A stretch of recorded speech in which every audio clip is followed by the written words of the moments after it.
Hello students, today we will learn about geometry lines. In geometry lines we will learn point, line segment, line and ray.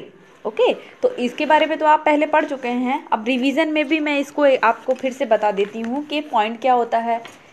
सबसे पहले point, तो an exact location is denoted by a point, है ना. कि अगर आप अपनी pencil लेते हैं, अपनी एक पेंसिल लीजिए, उसको शार्प कीजिए अच्छे से और अपनी कॉपी के किसी भी पेज पे बस उसको एक डॉट छोड़ दीजिए उस पेज पे, है ना. कहीं पे भी वो जो डॉट है वही एक पॉइंट है ना. A small dot made by the pencil tip on a paper is known as a point. ठीक है, ये भी कह सकते हैं कि एक पेंसिल के थ्रू जो पॉइंट बनाया गया पेपर पे, यही जाना जाता है पॉइंट के नाम से, है ना. या एक एग्जैक्ट लोकेशन पे जो एक डॉट रिप्रेजेंट करता है वो कहलाता है पॉइंट, राइट. तो ये हो गया पॉइंट. अब पॉइंट तो कुछ भी हो सकता है और पॉइंट का हम कुछ भी नाम भी रख सकते हैं. जैसे ये एक पॉइंट बनाया, इसका नाम हमने रख दिया बी. आप भी कोई सा भी पॉइंट बना के उसका नाम कुछ भी रख सकते हैं, ए बी सी, है ना. कुछ भी कर सकते हैं, कुछ भी रख सकते हैं उसका नाम. और इसकी एक स्पेशलिटी ये है कि point has no length, breadth और हाइट. इसको आप देखिए, अब ना इसकी कोई हाइट है, ना इसकी कोई विड्थ है ना, ना कोई इसकी हाइट है, कुछ भी नहीं. मतलब कि ना लेंथ, ना ब्रेथ, ना हाइट. तो ये इसका कुछ भी पैमाना नहीं होता है, या आप इसका कुछ मेजरमेंट नहीं कर सकते. ये तो जस्ट एक पॉइंट है. ओके, आफ्टर दैट अब हम आ जाते हैं लाइन सेगमेंट पे. तो लाइन सेगमेंट क्या होता है? The straight path between two points is called a line segment. तो जो एक मान लीजिए एक पॉइंट हमने इस तरह बनाया, राइट साइड में, एक लेफ्ट साइड में बनाया, इनको एक लाइन के थ्रू हमने जोड़ दिया. तो ये जो लाइन के थ्रू जुड़ा हुआ है ना, यही हो गया है लाइन सेगमेंट. कि दो पॉइंट्स को ये लाइन सेगमेंट जोड़ रही है. ओके, ये दो पॉइंट जो हैं इसका नाम हमने रख दिया ए एंड बी. तो ये जो पॉइंट्स हैं इनको ये लाइन जोड़ रही है, इसी लाइन को हम कहेंगे लाइन सेगमेंट. अंडरस्टूड. तो यहाँ पर A B is a line segment denoted by A B. Okay, और इसके ऊपर ऐसे लाइन भी बना देंगे क्योंकि ये लाइन सेगमेंट है. तो स्पेशली ये ध्यान रखना है आपको कि जब भी आप लाइन सेगमेंट, लाइन, रे जो भी बनाएंगे, उसके ऊपर जब आप उनका नाम रखेंगे तो उसके ऊपर वैसी ही लाइन बनेगी जैसा उनके में है ना. Line segment has definite length.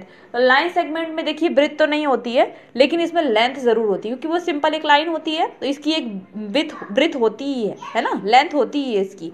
Breath नहीं होती, लेंथ होती है इसमें. अंडरस्टूड. तो लाइन सेगमेंट ये हो गया. इसके बाद अब लाइन क्या होती है? An endless straight path that extend in both the direction.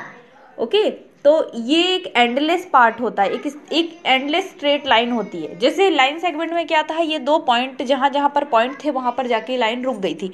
मगर जो लाइन होती है ये एक एंडलेस होती है. मतलब ये कितनी लंबी है नहीं जान सकते, क्योंकि ये एरो के थ्रू हम इसको दर्शाते हैं, हम इसको शो करते हैं एरो के थ्रू. ये बस लंबी है, ये बहुत ज़्यादा लंबी है और इसका कोई अंत नहीं है ना, ये बहुत लंबी है.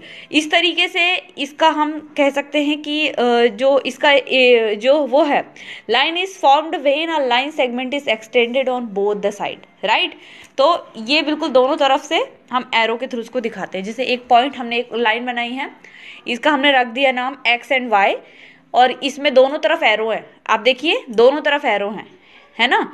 तो पॉइंट भी है लेकिन एरो उस पॉइंट के आगे जा रहा है. इट मीन्स कि ये हो गया लाइन. अब इस तरीके से आप पहचान सकते हैं कि लाइन क्या है, लाइन सेगमेंट क्या है, पॉइंट क्या है. अब पढ़ते हैं रे के बारे में.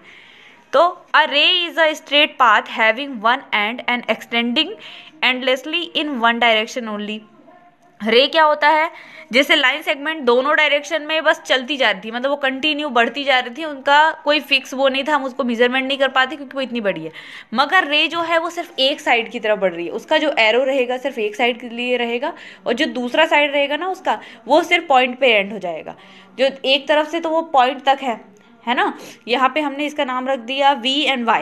ठीक है, तो ये जो है v एंड y, तो v की तरफ ये एरो नहीं रहेगा, y की तरफ ये एरो है ना. तो ये कंटिन्यूसली यहाँ से आगे की तरफ है.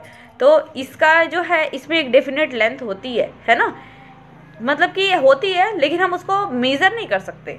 तो इसको भी हम यही कह सकते हैं कि ray has no definite length, right.